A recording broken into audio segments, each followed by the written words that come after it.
Assalamualaikum warahmatullahi wabarakatuh. Saya Abdurrahman Mahfuz, mahasiswa Sejarah Peradaban Islam Universitas Islam Negeri Imam Bonjol Padang, kelas 3 SPIB dengan dosen pengampu Dr. Yulfia Riza, SSM Hum, dosen filologi saya. Yang di sini saya membahas sedikit pemahaman dasar filologi. Filologi berasal dari kata philos dan logos, yang artinya studi tentang buku-buku kuno yang harus tulisan tangan.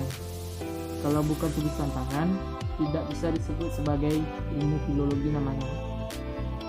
Sesuatu bisa disebut naskah kuno apabila umurnya lebih dari 50 tahun. Jadi, jika kurang dari 50 tahun, belum bisa disebut sebagai naskah kuno. Memang dari dalam naskah orang-orang dulu, tulisan tangannya sulit dipahami oleh orang zaman sekarang karena tulisan tangan dan hurufnya juga kuno. Bahan pun juga kuno. Akan tetapi di dalam naskah kuno banyak hal yang bisa kita kaji pada masa sekarang. Seperti contoh naskah pidato proklamasi sebelum diketik yang ditulis tangan oleh Soekarno ketika proklamasi kemerdekaan Indonesia itu bisa disebut sebagai naskah kuno. Jadi sesuatu yang disebut filologi yaitu ilmu yang mempelajari tentang buku-buku kuno yang ditulis dengan tulisan tangan, bukan diketik.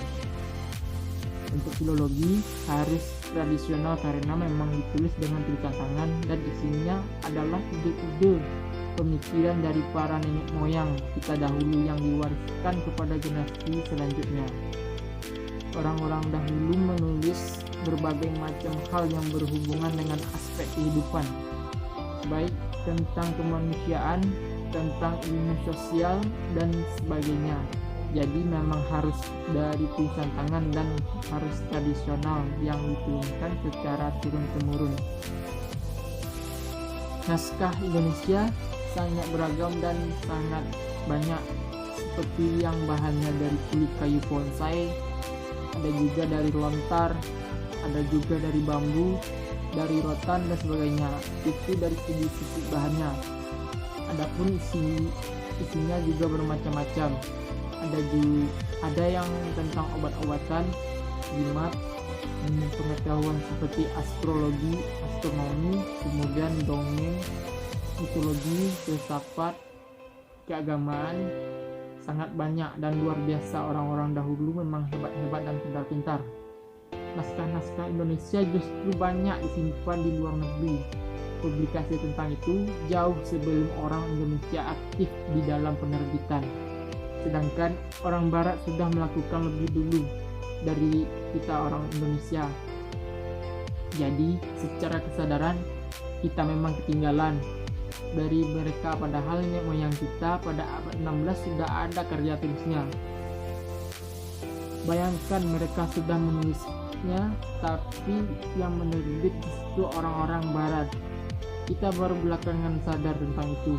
Kalau saja kita mau memahami dengan benar, dengan baik, pasti banyak hal yang kita angkat dari situ. Kemudian bermanfaat juga kan.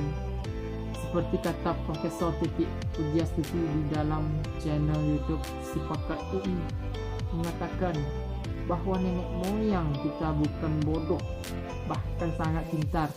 Sampai-sampai orang luar sejak zaman kolonial Belanda, naskah-naskah orang Indonesia mereka sudah berusaha mengangkat dan mengangkut ke luar negeri. Karena apa dia bilang? Ya karena mereka tahu betul isinya sangat luar biasa. Dan banyak hal yang bisa kita kaji yang belum mereka ketahui, dan itu sangat penting kalau kita bisa mengetahuinya, bukan? Jangan lupa like, komen, dan subscribe. Saya Abdurrahman. Assalamualaikum warahmatullahi wabarakatuh.